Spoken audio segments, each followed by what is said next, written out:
అన్ని శాఖల అధికారులు హాజరు కావడం జరిగింది. అందరికీ స్వాగతం. ఈ గ్రామ సభలో అగ్రికల్చర్ డిపార్ట్మెంట్ వారు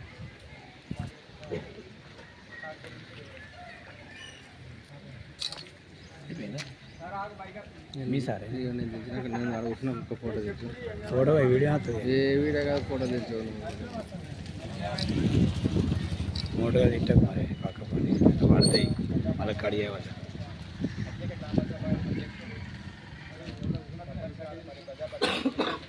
మండల స్థాయి, జిల్లా స్థాయి, మండల స్థాయి అధికారులు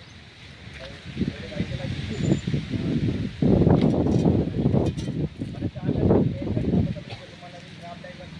అంటే పంట మార్పు మనం ఎక్కడ చూసినా ఇంత కూడా ఖాళీ లేకుండా వారి పంట ఎక్కడ చూసినా వారి కొద్దిగా పక్కన అది అది వేరే ఉన్నాయి.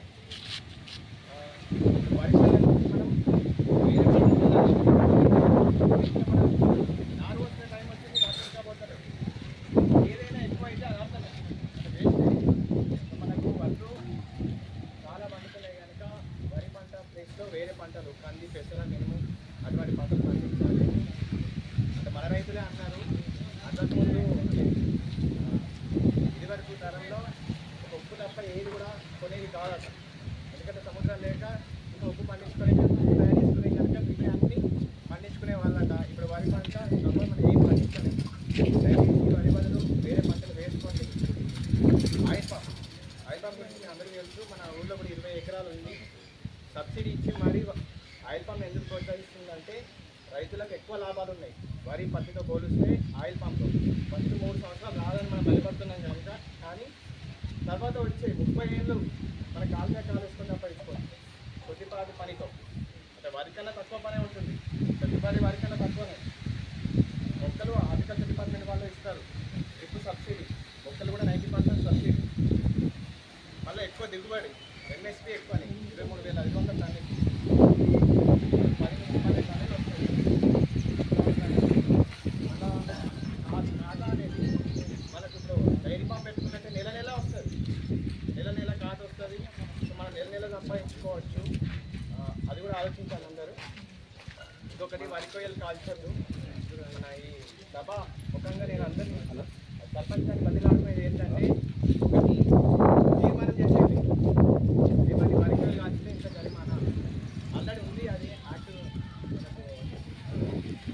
సెక్రటరీ గారు ఆయన వేయొచ్చు. కానీ మన తీర్మానం చేస్తే ఇంకా రైతులందరూ మారుతారని నేను ఆశిస్తున్నాను. చెప్పండి, నేను వేసాను మాట్లాడండి. చెప్పండి, ఏమైనా డౌట్ ఉంటే అవునండి. వరి కొయ్యలు కాల్చితే లాభం ఏమీ ఉండదు, మొత్తం నష్టం. మన రైతుల పంటకు ఉపయోగపడే విద్యుత్ నష్టపోతాయి, వాయు కాలుష్యం అవుతుంది, భూ కాలుష్యం అంటే భూసారం మొత్తం పోతుంది. పంట దిగుబడి మనకు తెలియకుండానే తగ్గించుకుంటున్నాం. మనము రసాయనిక ఎరువులు ఎక్కువ వాడడం వల్ల అప్పటి మందం వస్తుంది. కానీ ఇంకో 10 ఏళ్ళకు 20 ఏళ్ళకు మనం భూమిలో అసలు పంట పండదు. నేను రూపబోమంటారు కాబట్టి మీరు నాకు చెప్పాల్సిన పని లేదు. వేరే ఎక్కువ అయ్యి మన భూసారం అనేది కోల్పోతుంది కనుక మీరు వరి కొయ్యలు కాల్చకుండా వాటర్ వెళ్ళిపోయి సూపర్ ఫాస్ఫేట్ అని చెప్తారు. ఎకరానికి 2 బ్యాగులు. సరే అది రేట్ ఎక్కువ అనుకుందాం. 100 రూపాయల కన్నా తక్కువ డికంపోజర్ అని అది దొరుకుతుంది. మన ఆన్లైన్లో బుక్ చేసుకోవచ్చు, షాప్లలో కూడా దొరుకుతుంది. డికంపోజర్ దాని పని ఏంటంటే మొత్తము డికంపోజ్ చేస్తుంది. అంటే ఏమన్నా కుళ్ళ పెడుతుంది. 100 రూపాయల లోపే ఉంటుంది. అది ఎకరం పైనే వస్తుంది. స్ప్రే చేయడం మామూలుగా వాటర్లో కలుపుకొని స్ప్రే చేస్తే మురిగిపోతుంది వారంతా. SSP single super phosphate rate ఎక్కువ అనుకుంటారు కానీ డికంపోజర్ వాడండి. దయచేసి వరకు వెళ్ళి కాల్చండి. కలెక్టర్ గారు అందరు సన్న రకాలు పెట్టుకోండి. సన్న రకాలు పెట్టుకోండి.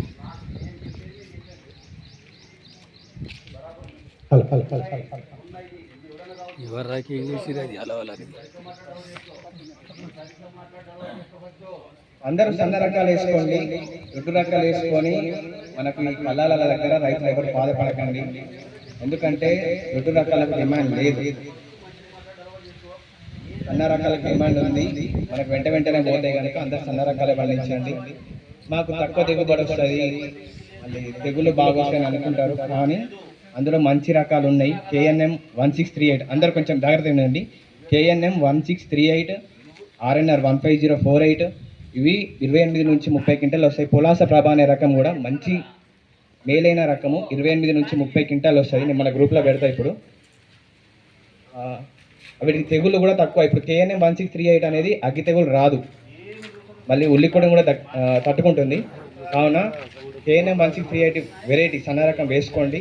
బోనస్ కూడా ఇస్తా అన్నారు, ఇప్పుడు ఖచ్చితంగా బోనస్ పడుతుంది వానాకాలం. అందరు సన్న రకాలకు మళ్ళండి. ఇంకొకటి మనకు వరిలో కాలిబాటలు అంటే అందరికి తెలుసు కదా, మన 2-3కి ఒక లైన్ వేసి పెట్టాలి అంతే కదా. 2 మీటర్లకు ఒక 20 సెంటీమీటర్ల గ్యాప్ వదిలిపెట్టాలి. దాంతో గాలి బాగా వచ్చి దోమ రాదు. మనకు సన్న రకాలలో దోమ ఎక్కువ వస్తుంది కదా, సో అది రాకుండా ఉండాలంటే కొంచెం ఎక్కువ ప్లేస్ విడిచిపెట్టాలి. 2 మీటర్లకి 20 సెంటీమీటర్ల దూరం విడిచిపెడితే మనకు దోమ కూడా రాదు. దయచేసి అందరు సన్నాలు వేసుకోండి. Thank you. ఓకే.